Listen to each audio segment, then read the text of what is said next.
लिबास बदलते हैं, पर जो पसीने से नहाते हैं वो इतिहास बदलते हैं। आए हुए सभी भाई बहनों को और विशेष अतिथियों का मैं स्वागत करता हूं। काफी चीज हमने फिल्म में देख ली, काफी चीज हमने सर ने बता दी, तो मैं उसको रिपीट करना नहीं चाहूंगा। मैं वो चीज बताना चाहूंगा जो मेरे दादा दादी ने, मेरे मम्मी पापा ने मुझे नाइट स्टोरी में कही थी। हमारे घर में रामायण, महाभारत और स्वतंत्र सेनानी, इनके किस्से हमें सोते टाइम सुनाए जाते थे। उसी किस्से में से मैं कुछ घटनाएं, कुछ किस्से आपके साथ साझा करूंगा सरदार वल्लभ भाई पटेल के बारे में। गुजरात के नर्मदा डिस्ट्रिक्ट में एक नर्मदा रिवर है। उस रिवर में एक साधु बेट है।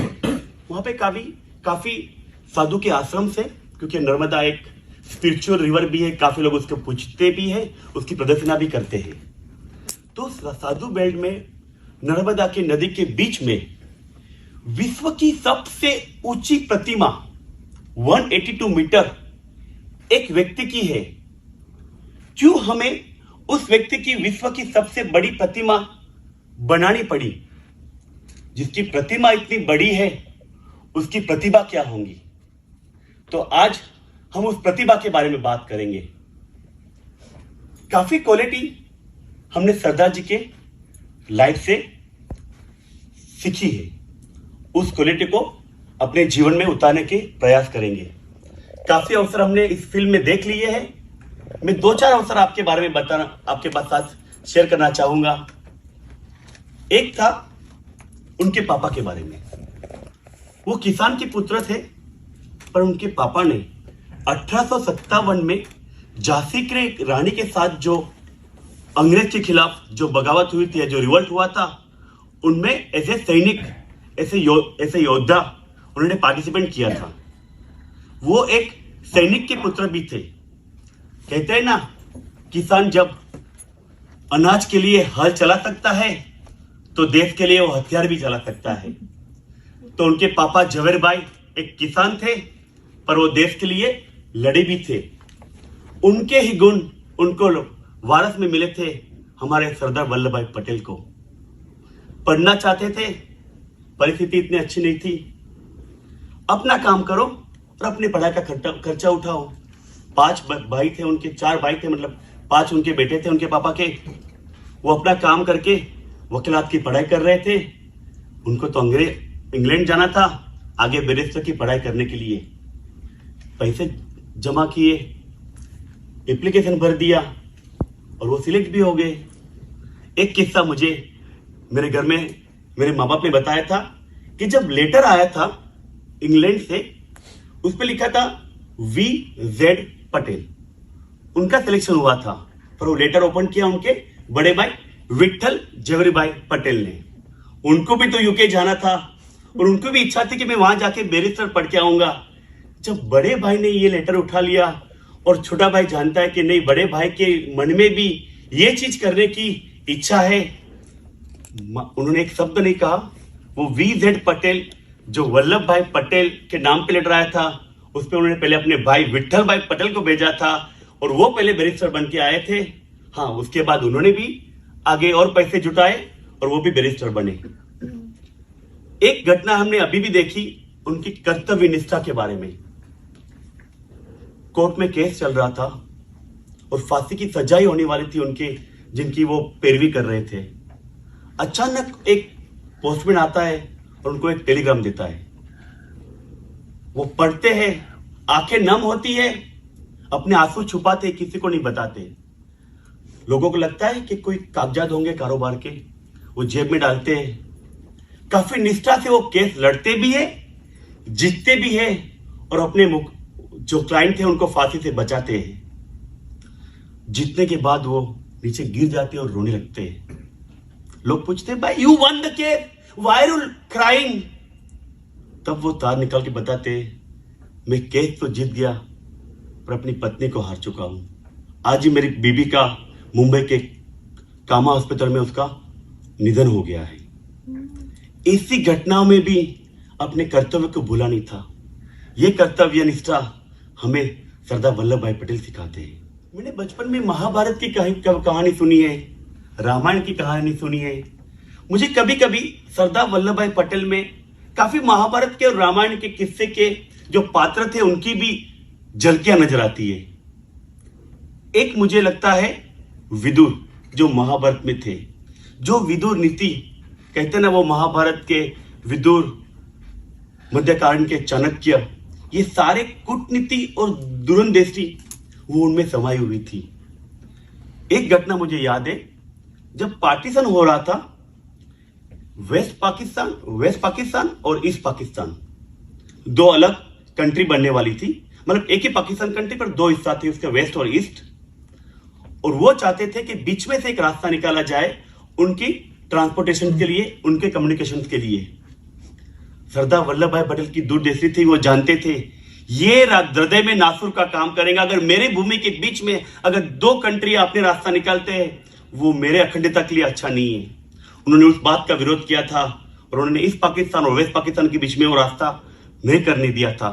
और आज जो हालत है, हम समझ सकते हैं कि अगर वो रास्ता होता तो भारत के लिए, डिफेंस के लिए कितना मुश्किल होता। उनकी ये दूरंदेशी और विदुर नीति थी। मैं एक और बात करना चाहूंगा एकलव्य की और द्रोणाचार्य की। एकलव्य द्रोणाचार्य का काफी बड़ा शिष्य था। उन्होंने उनसे धनुर्विद्या सीखी थी। पर जब गुरु दीक्षाना की बात आई और जब द्रोणाचार्य ने अपने अर्जुन प्रेम के लिए एकलव्य से अंगूठा मांग लिया, हंसते हंसते उसने गुरु दक्षिणा में अंगूठा दे दिया। इसी तरह सरदार वल्लभ भाई पटेल गांधी जी को अपना गुरु मानते थे। पहले तो गांधी जी के विचार के खिलाफ थे, वो भी बैरिस्टर, ये भी बैरिस्टर, उनको उनकी बातें हजम नहीं होती थी। ये इस तरीके से हम स्वतंत्रता कभी भी नहीं पा सकते हैं। पर जब गुजरात के कुछ माइल दूर चंपारण में एक खेडूत का आंदोलन हुआ था और चंपारण के आंदोलन में जिस तरह गांधी जी ने लोगों के साथ मिलकर उस आंदोलन में अंग्रेज के खिलाफ जीत दिलाई, तब से सरदार वल्लभ भाई पटेल का गांधी जी के खिलाफ अपना नजरिया काफी बदल गया। और फिर खेड़ा का आंदोलन हुआ 1917-18 में, और तब गांधी जी के साथ वो जुड़ गए।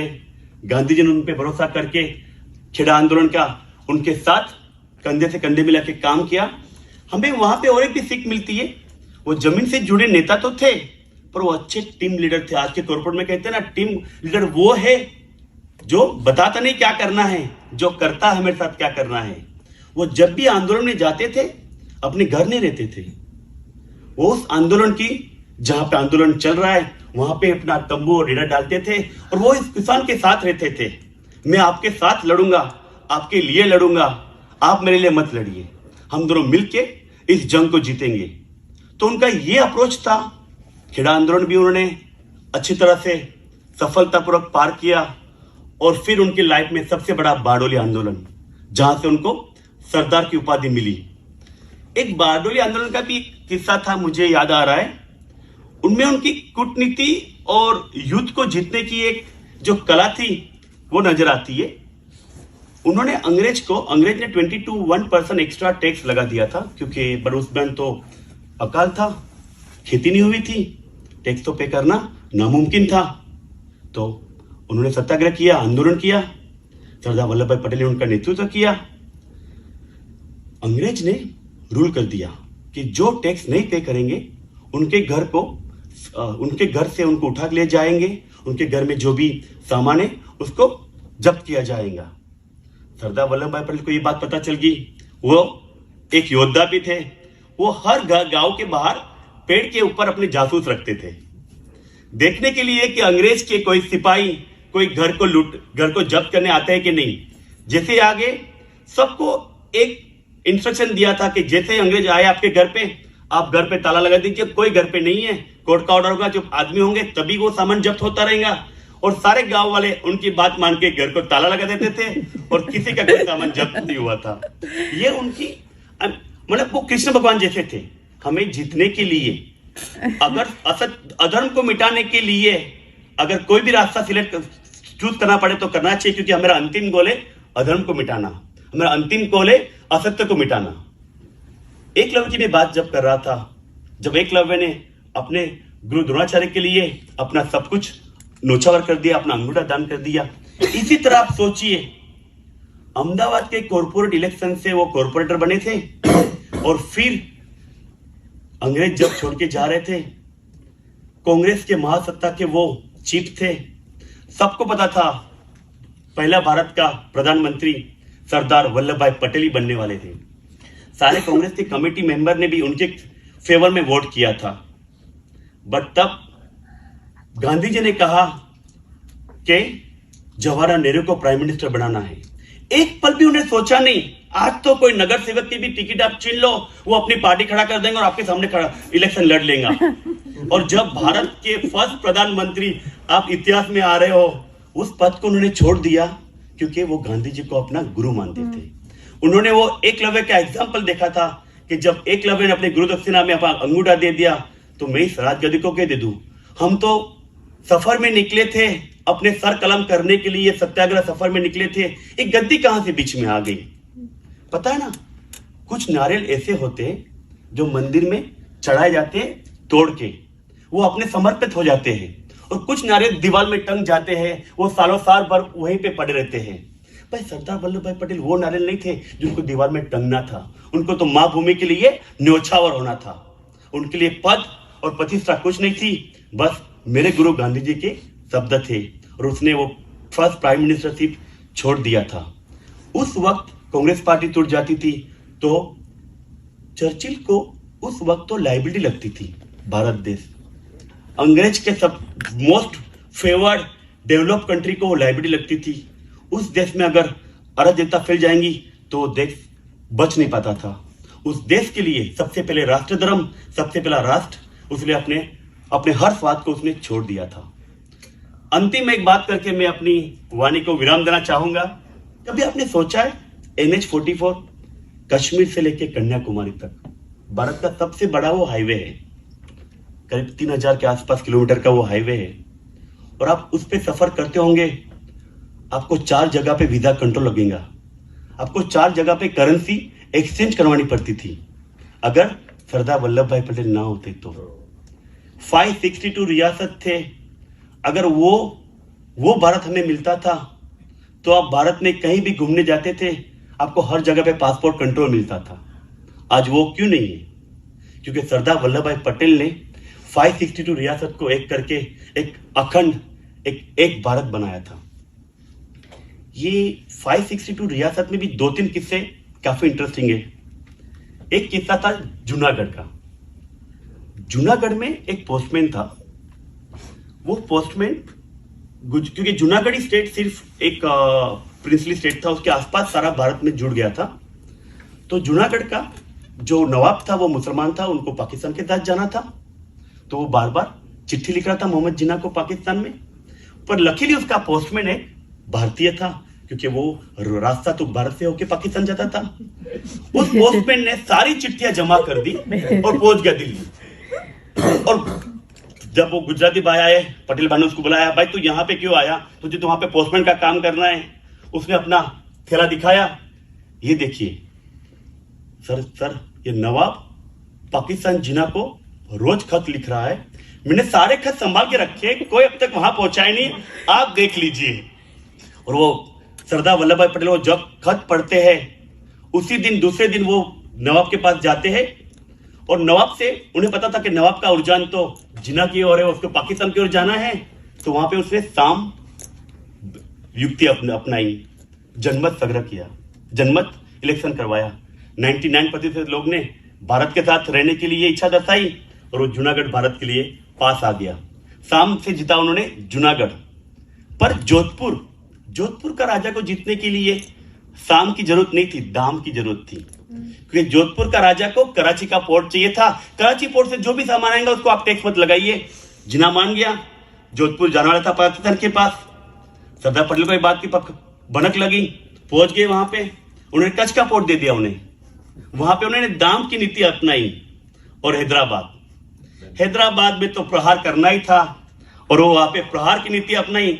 साम दाम दंड भेद, ये चारों नीति के मालिक थे हमारे सरदार वल्लभ भाई पटेल। आज ये देश उनको याद करके, उनके बर्थडे की याद करके नेशनल यूनिटी डे मना रहा है। आप सभी ने मुझे यहाँ पे बुला के इस मंच पे बात करने के लिए अनुमति दी, ये मेरा बड़ा सौभाग्य है। जाने से पहले मैंने चंद लाइन लिखी है सरदार वल्लभ भाई पटेल के बारे में, उम्मीद है आपको पसंद आएंगी। लोह पुरुष भारत रत्न, लोह पुरुष भारत रत्न सरदार थे असरदार। लोह पुरुष भारत रत्न सरदार थे असरदार। 562 रियासत के फूलों की, 562 रियासत के फूलों की उन्होंने बनाई भारत माँ की हार, भारत माता की हार। सरदार थे हमारे असरदार। जूनागढ़ को जीता शाम से, जोधपुर को जीता दाम से। जूनागढ़ को जीता शाम से, जोधपुर को जीता दाम से। करके हैदराबाद को जीता, करके उसके सर पे प्रहार। सरदार थे हमारे असरदार। इंडियंस इन नेदरलैंड और Gandhi centre, Indians in Netherland और गांधी सेंटर जिनके चरणों में करता है वंदन बार बार। सरदार थे हमारे असरदार। अंत में आज एकता दिन है, एक छोटी सी एकता की बात करके मैं अपनी वाणी को विराम करना चाहूंगा। बचपन में मैंने एक कहानी सुनी थी। एक फ्रूट वाले के पास में गया था अंगूर खरीदने के लिए।